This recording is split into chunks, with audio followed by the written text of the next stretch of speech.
Hello, Sofa Squad, and welcome back to the old podcast channel. Today's Sofa Briefing, I have an update on a story that truly gripped the nation. The Sherri Papini case, as you've become all too unwittingly familiar with. Well, you'll probably remember the headlines. A California mom vanished in 2016, claimed she was kidnapped, and then reappeared weeks later. But as we all learned, her story wasn't all that it seemed. So, what's new, you might ask? Well, I'm gonna tell you. Okay, so she's been doing this whole media round. She's been on Annie Elise. She's been on this and this. She's got documentaries coming out. She is hawking books left and right like her life depends on it, okay? And I guess it kind of does, right? So, US Magazine just published an exclusive update. And in this video, we're going to kind of break down that article and just talk about the main parts that stuck out to me. Okay, so first, before we jump into that, let's do that quick little recap that we like to do over here. Okay, so like I said, back in November 2016, Sherri Papini goes out for a jog and she disappears. This is near her home in Redding, California. Now, her husband, Keith, he reports her missing. Massive search follows. Suddenly, she returns like 22 days later, bruised, branded, and this made national news, y'all. Now, Papini told police that she'd been abducted, first of all, by two Latina women, locked up and tortured. Now, the nation was horrified, okay?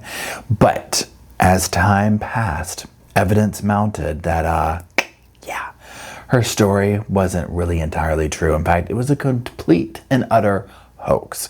Now, 2022, Sherri finally admits she made it up. She pleads guilty to making false statements, mail fraud. She serves time in prison. She was ordered to pay restitution, over $300,000 worth. Okay, so that's the basics of what we're talking about there, okay? Now let's get to the update. So like I said, she sat down for it all exclusive with US Magazine. Now, if you're familiar with US Magazine, then you'll know this is a little bit of, a tabloid-esque type magazine, but we do love it. Sherri says kind of the same story she's been saying. She says that she understands, people don't want to hear from her. But in her words, she believes that many people have experienced betrayal or made mistakes, and she wants to share her side, right? Now, Sherri, again, she admits that she lied, and she says that she signed her confession because it was the only option she had. Not because it reflected her truth, but because it was like she was basically railroaded into it, right? Now, she also expressed deep regret about falsely accusing the two pretend Latina women and about the impact that her actions had, not just on her family, but the investigation, all that, but literally entire communities. Now, during her time in prison, Sherri says that she reflected. She really tried to listen and learn. And she said that now she wants to really repair the harm that she's done. She'd like to get done in advocacy work and all that kind of stuff. But she's like, you know what? Being put on probation, it kind of makes that complicated for now, okay? So we're going to have to just sideline that, okay? Now, her personal life, as you can imagine, it's suffered a little bit too, okay?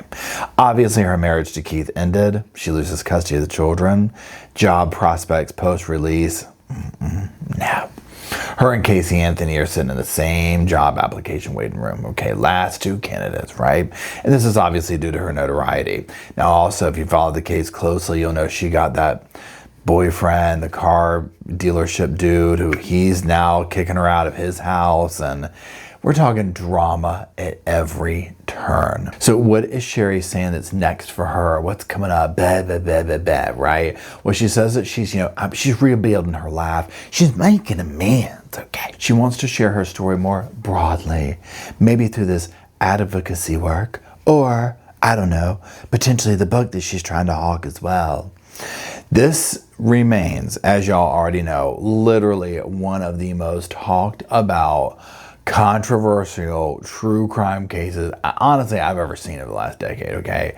It's very much Jodi Arias. It's very much Chris Watts level.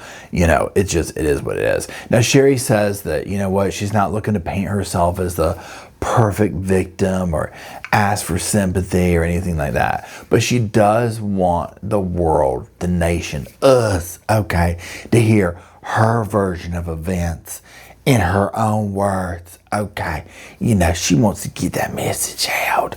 Now, here's my thing, a couple of things. First of all, her whole thing about, I do want to, maybe go out there and, do some of the advocating and all this type of stuff. But look, I can't do it right now, okay? So you're just going to have to be fine with this book, okay, and learn my story. Yes, it's, it has a price tag. Okay, I know that.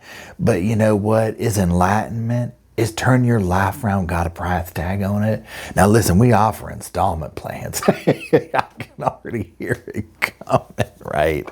And I just think it's that, okay? This is the thing. She literally has been hitting up all these interviews, doing this, doing that, blah, blah, blah, blah. And here's my thing too. And I said this when I did a little quick update on her video with Annie.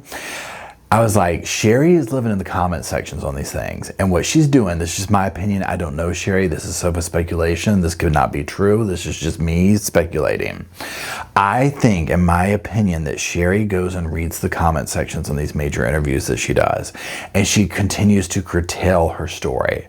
So like this time with this article where she's more like leaning into some form of accountability, she knows that people, you would think she would have learned this before, people are wanting to see this accountability. Now, again, remember where she left off at is she's talking about, well, the reason I had to make it up was because, my ex-boyfriend, he actually really did this stuff and blah, blah, blah, blah, blah. And like, she changed the whole story around to place blame on the ex-boyfriend, not Keith, but the dude who worked with her to pretend kidnap her or whatever, right? So now she's flipping that script around. I don't know if she's going to get sued by him. I don't know if she has something so big and damaging on her plate about him that she knows he's not going to say anything and she's going to be able to get away with this. Who knows, okay? But I do feel like what she does is she reads the comment sections and she changes her stories up and then she goes and does these. Now, also, you better believe it. Now, I'm not saying this about Annie because I don't know, right? And I can't remember. Annie might have done a thing in here. I don't know if she's getting paid by these interviews. I do not think Annie paid her to do that. That was probably like hey, you can promote your book and I'll have you on my show. And I'm going to ask you no hold bars questions. And Annie did a great job with her. Something like US Weekly, however, Sherri's getting paid, right? That. Things like that, I'm sure she's getting paid money to do. And she's hawking this book of hers, okay? Now, here's my thing with the book. And I tried to do this even with Michael Peterson when he wrote his book, and allegedly there's such a stink about it. It was like, I'm going to donate it to these charities and stuff like that. So I tried reading the book. Yikes. Okay. It was very hard read. Okay. I would love to read Sherri's book, just from the standpoint of like, what is she trying to say? However, I really don't want to give her money. Okay. Number one. Number two, I just feel like from what we're hearing in the interviews she's doing, I've heard enough. It's almost like I don't need to read the book, right? Because I'm sitting here, I'm like, I can already tell you what this book is going to say without even cracking the spine on it, right? It's just, so it's going to be nonsense, is my opinion. I could be wrong. Now, on the flip side, you got to look at it this way too. Okay, she's out here, she's got to make money, she's got to do this. So I can see that part where I'm like, well, of course she's going to go out here and do these interviews and sell books. This is, what kind of job is she going to get? Even like down to like a retail store, they would have to be questioning, this is an incredibly dishonest person. Do we want them handling money? Then before you even get to that, do you know what kind of publicity it would bring? Imagine her ringing you up at Target. Imagine her ringing you up at wherever. Okay. It would bring public scrutiny and the press would be all over it. So she's going to have a very hard time. She's going to have to kind of live a life like this.